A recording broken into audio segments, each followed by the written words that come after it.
how do you get your CEO to buy into the planning process? So some of us on this call are the CEO, some of us are influencing CEOs, some of us have been hired by CEOs, some of us have been hired by CEOs, and then the CEO decided that they wanted to go do something else and not work on the thing they hired us to do. So all of those things are true. And so with that in mind, let's just brainstorm some ideas and solutions related to how to get your CEO to buy into the planning process. I have some thoughts, but Cameron, you had a really interesting experience last Friday that might just jumpstart the conversation. I did. It was definitely a learning experience. So, me and a colleague were working with an organization on building a strategic plan, a 2-day session. And, we did all the pre-work and the prep, and we brought out all the big guns and had our best stuff that we were going to focus on for day one. And, I think we had some learnings from it. There's a weird energy, and we just hadn't really gotten into fully understanding what the CEO wanted to solve for. So if you're not solving for the issue that the CEO has in their brain, whether they've stated it explicitly or not, it's kind of our job and our role as strategy leaders to pick their brains and understand, while we might think we know where we're going with topics that we want to solve, that at the end of the day, if it's not what they have in mind, it's just not going to be successful. And so, learnings there are just connecting with the heart of the issues, taking in all of the feedback from executive teams and understanding what they want to solve for, but also understanding it's not always a democratic process. We as executive teams don't always get to decide what the topics are. Sometimes it's the big boss. One of my recommendations for gaining buy-in is having that time for a one-on-ones, maybe a little bit more open form rather than recommending. But when you're really asking them, what are we solving for? Why are we here? And why are we convening as a group to spend this valuable time talking about something? We better understand what it is that they want to be talking about. That is true. And we do all the right things to make that happen. Sometimes it just doesn't work, right? Taffy's saying make them think it's their idea. Yep. So let's add that to the mix. Absolutely. I have some thoughts, but I know there's a lot of experience on this call right now. I just wonder, and feel free to come off mute, everybody, raise your hand or just come off mute. And so we'll know that you want to jump in. Brian is a typical cell. That's right. Hey, Erica, Tommy. Tommy, hello. What's on your mind? Add to the mix. How do you solve this? I agree with everything that Cameron is saying. I found that a private session with the CEO to better understand the reasoning behind why they're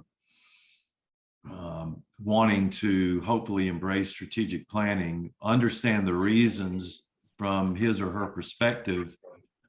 Also ask questions around what could be potential objections, what could be potential roadblocks, obstacles as we move forward, and get his or her ideas about how we may be able to deal with those.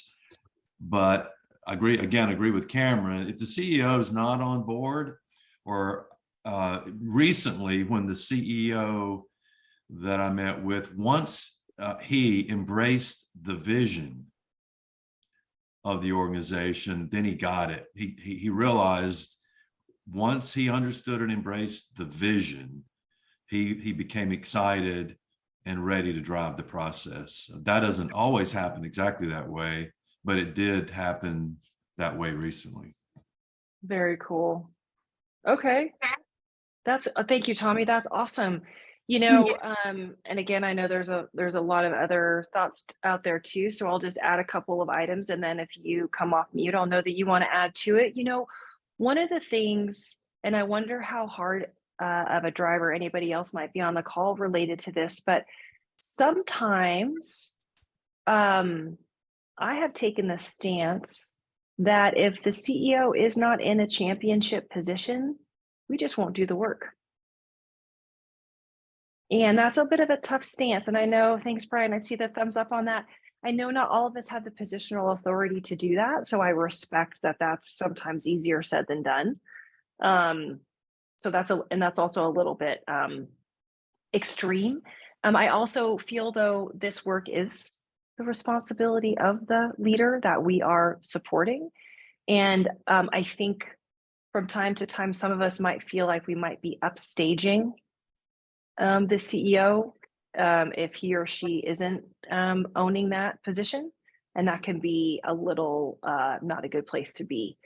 So I just wonder, and Tim, I believe that you're on the call. I saw your note in chat.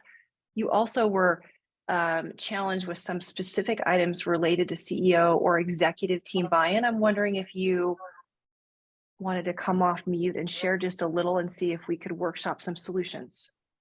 Yeah, sure. So thank you for inviting me to speak. And I've been thinking about how to phrase this in the most succinct manner as possible. Ultimately, I'm on a strategy team, and we're a very small team at my organization, a very large organization.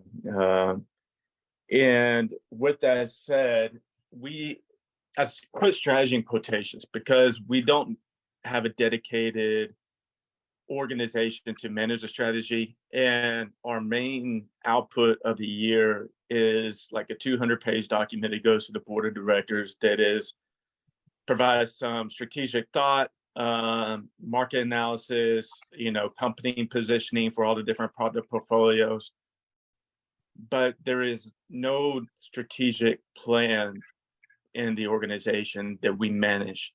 And so with that said, if you look at that document over the past 5 years to provide the environment, it has said pretty much similar things because we haven't made any progress towards those initiatives because there is no plan and execution framework. However, we are now in a position where we have a project management execution framework in the organization that is helped being facilitated by McKinsey. And basically, it's a cost-cutting initiative that's focusing on executing on initiatives that have been identified. But again, those initiatives are very down the tiers in strategy. It's more so just project management facilitation. And so with that said, right now, we presented that we need a dedicated strategy organization to help drive execution.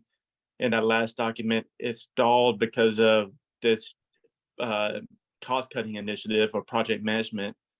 And with that said, we're trying to figure out the best method to influence the CEO and leadership. One, we started off at showing benefits other organizations have seen from having a dedicated strategy management organization that focuses on managing the strategy, formulating the strategy, and communicating the strategy for the organization. And that got some headway, but it fell flat essentially. The second method that we've tried to do is basically start discussing how there's strategic disconnects in where the leadership is saying we want to be and what other teams are doing in the organization. And that really hasn't made great progress as well. So the other methods we're thinking of doing is this. One is building a strategy map based off what we know, and this for like our commercial department, and saying, hey, this is what we're going to do. Two, again, illustrate how we have been saying the same thing for 5 years, but aren't making progress against it. And then three, show how a framework would drive better execution through explicit manner of saying, all right, if we have an objective to reach X target by X date, this is how it cascades down to our project management program we are doing today. Yeah.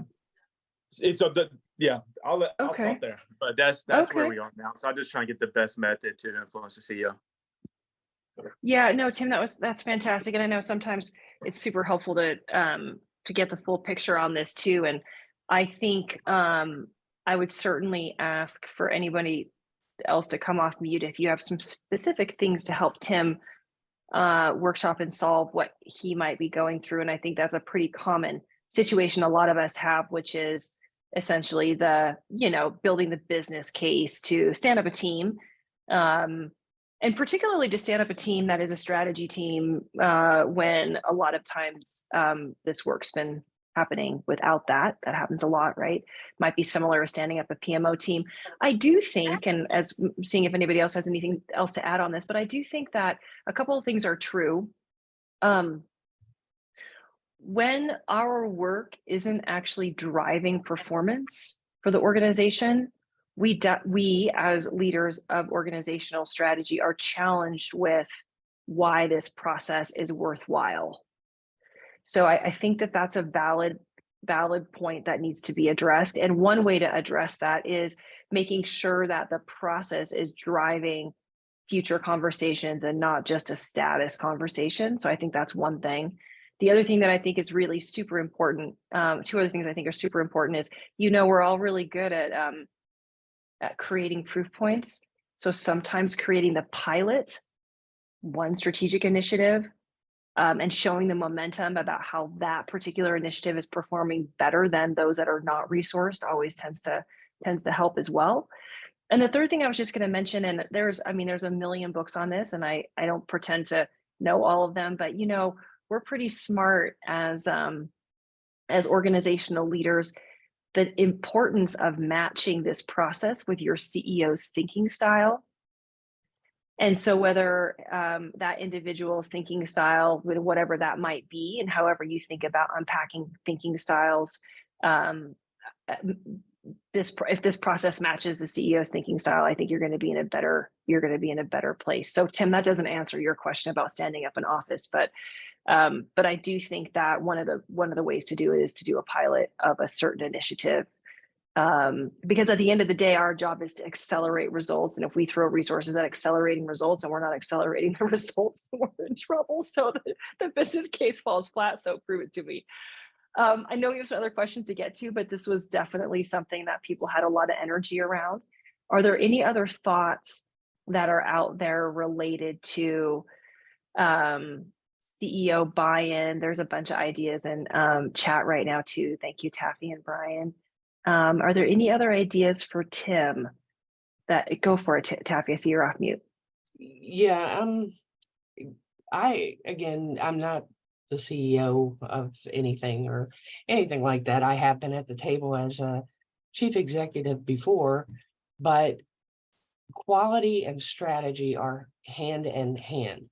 You cannot do one without the other. And the best way to show that I've been able to use are the rules and things that apply to project management.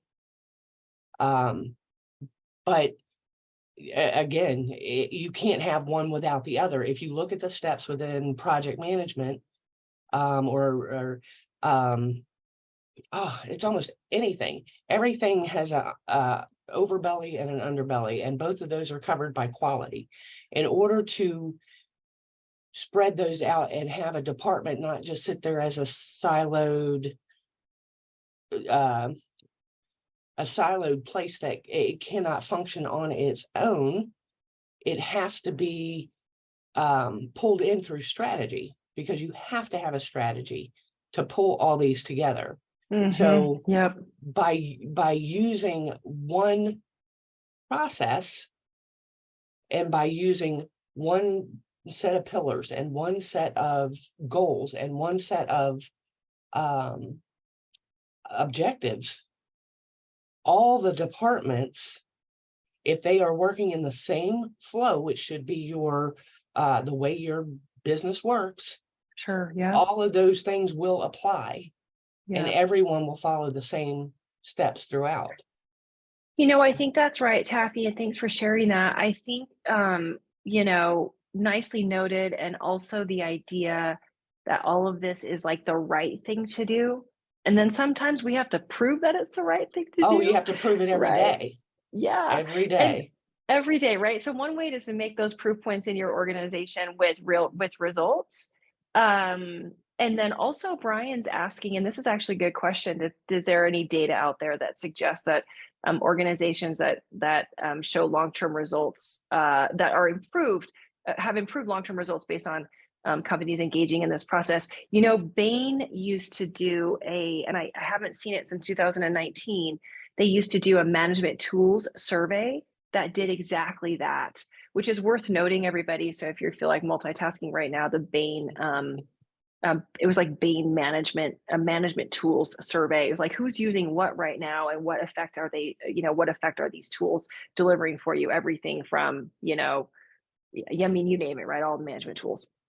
And so if they still have that out there, Brian, that would be a resource that is, that kind of makes that third party proof point, which is really good idea. Thank you, Matthew. Perfect. So it looks like they do have a 2023. So fantastic.